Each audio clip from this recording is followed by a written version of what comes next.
Hi, I'm glad you've came back to the video. I had a good nap and a refreshing cup of coffee while you were gone. Anyway, remember the 3 components of a SHASSIC assessment? We've done document check in part 3, and now in part 4, we're going to learn how to perform workplace inspection.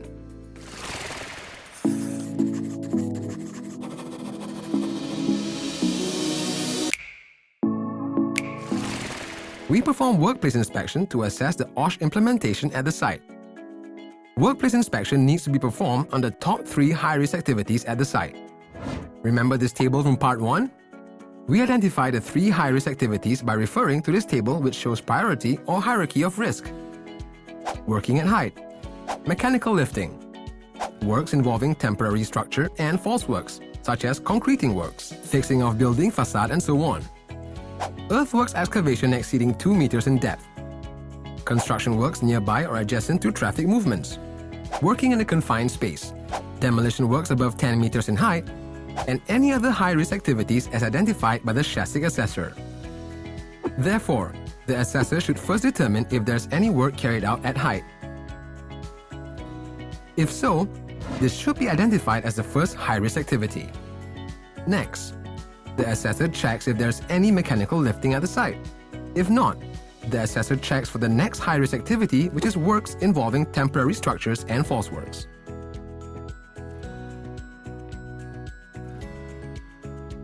Now that the second high-risk activity has been identified, the assessor goes on down the list. If work at the site involves earthworks excavation exceeding 2 meters in depth, this would form the third high-risk activity. These would be the 3 high-risk activity on which workplace inspection is to be carried out. Sometimes, however, the assessor can only identify 1 or 2 high-risk activities from the table of priority. This is when the assessor is required to identify other relevant high-risk activities that are not stated in the table. Sounds complicated? No worries. I'll give you a few examples. Scenario 1. You're conducting workplace inspection on a road construction project where the road is being constructed through a tunnel. You manage to identify 2 high-risk activities from their priority table. You then need to assess the site to identify another high-risk activity. What will it be? Can you think of a high-risk activity for a project such as this? If you answered the blasting of tunnels, you're right. Blasting is an activity that does not appear in the priority table but is nevertheless a high-risk activity. So as the SHASSIC assessor for this project, you may select blasting as a third high-risk activity to perform workplace inspection. Time for another scenario. It's a relatively simple project, so the SHASSIC assessor has only identified 1 high-risk activity from the table. By looking at the activities at the site, can you identify another 2 high-risk activities? Yes, some bricklaying and plastering works are done at a height of less than 2 meters. Although this would not be considered working at height, there's still risk of falling and serious injury. So these may be identified as the remaining 2 high-risk activities for workplace inspection. Now, what if there is no high-risk activity that can be identified from the table? What can we do? Let me give you some tips. Common activities that may be considered high risk are piling work and working at height on a mobile platform, which is below 2 meters. Another common activity is the fixing of electrical ducting. These activities may cause physical injury or electrical shock. Lastly, in very rare circumstances, if there is really no other high-risk activity that you can assess, then have all the items in the missing workplace inspection checklist to be marked as not applicable, or NA. Now, for the sake of this training video, we'll pick 3 which are from the priority high-risk table. Let's begin. Hi Carl, a SHASSIC assessor is observing work at a construction site. He sees work carried out at height, mechanical lifting, and temporary structures. Looks like we've identified the 3 high-risk activities for this site. Now it's time to perform workplace inspection based on the checklist. The checklist that we're going to use is in Annex B, which can be found on pages 13 to 15, and the Assessor Guide in Annex E, which can be found on pages 31 to 33. As you can see, there are 2 parts in the workplace inspection checklist. The first part, which comprises elements A, B, and C, and has a total of 9 checklist items, has to do with inspection of the workplace in general. The second part, which has 4 elements and a total of 21 checklist items, are focused on the 3 high-risk activities as identified by the SHASSIC assessor. I suggest you pause the video now and take a moment to familiarize yourself with the checklist and the assessor guide. When you're ready, come back and we'll study each of the checklist items together. Element A of the checklist is concerned with overall site OSH management. First, ascertain if the OSH policy is displayed and communicated to all employees. Ask for a hard copy of the policy.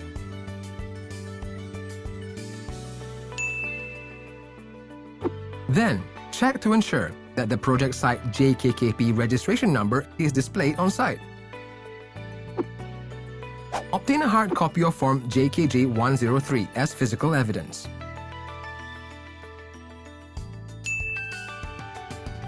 And observe if the OSH policy is displayed on site. For element B, determine whether there is a traffic movement plan in place and look out for road safety signages. To verify this, observe whether there are proper traffic signages, flagman conducting traffic when necessary, or whether there are route indicators where traffic has been redirected or disrupted. Next, element C is where we check for the appropriate usage of international color codes for signage and location. Mandatory blue signages for PPE usage such as safety helmet, safety footwear, safety vest, safety eye protection, full body harness, and such should be displayed adequately. Ensure that mandatory rate signages indicating prohibition such as no entry, no smoking, and no naked light are adequately displayed. Mandatory yellow signages for warnings such as warning overhead load, warning slippery floor, and such should be adequately displayed. Determine if safe signages such as first aid box and room locations, assembly point or area, safe escape route, and so on are adequately displayed. Assess whether there are safety signboards placed at identified suitable locations, either within the site or off the site, clearly visible to everyone. Now that we've completed the first part of workplace inspection, it's time to move on to the second part where we assess OSH performance of each of the high-risk areas that we've identified. We've identified working at height as the first high-risk area earlier, so let's start with that. Element D of the checklist requires us to assess whether there are designated persons appointed for the selected high-risk area. To verify that they are competent and trained for the job, obtain a copy of their competency or training certificate.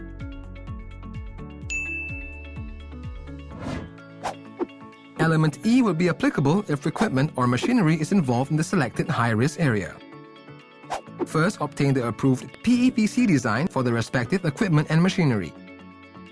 Approved PEPC design should be obtained for any chutes above 12 meters, ramp for vehicle access, frame and modular scaffolds above 15 meters, and tubular, loading or catch platforms above 40 meters. Take non-compliance if none or insufficient approved PE designs are provided. Second, check that the original and valid certificate of fitness, also known as PMA or PMT, is available near or on each machinery.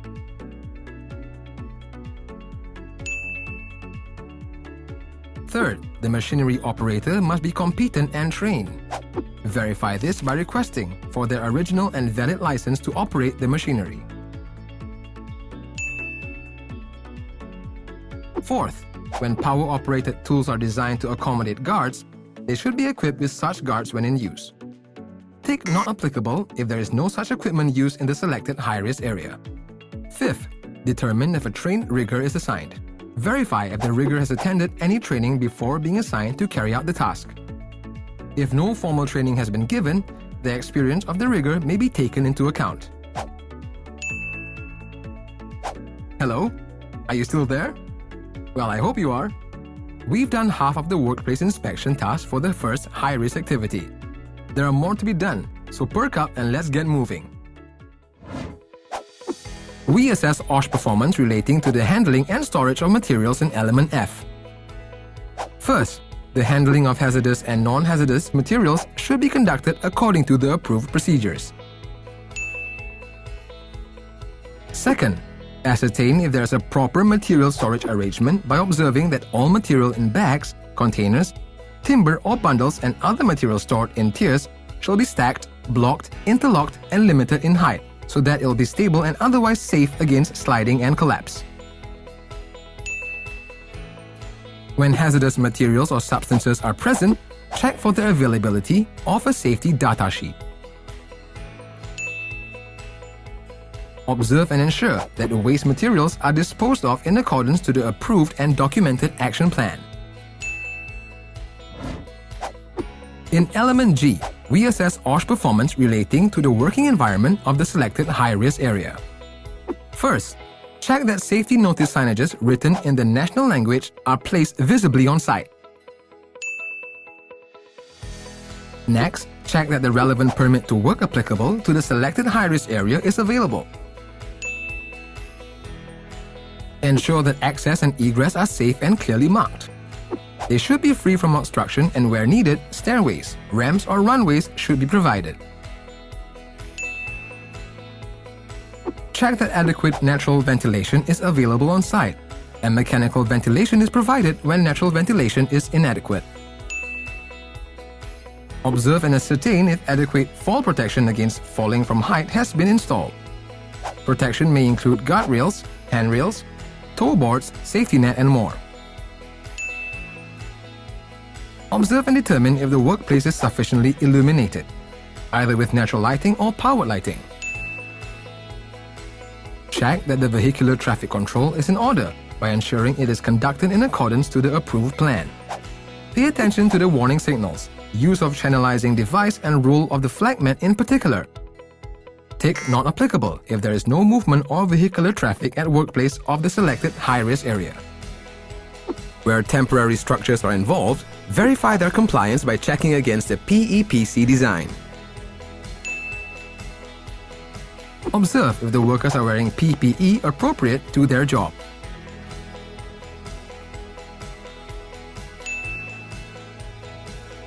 Ensure that the SSS or DP is present and supervises hazardous activities, such as working at height and mechanical lifting.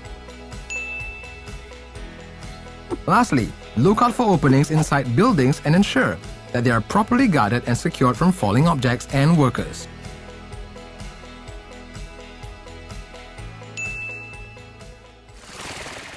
Good job! We've just completed workplace inspection for the first high-risk area that we've identified.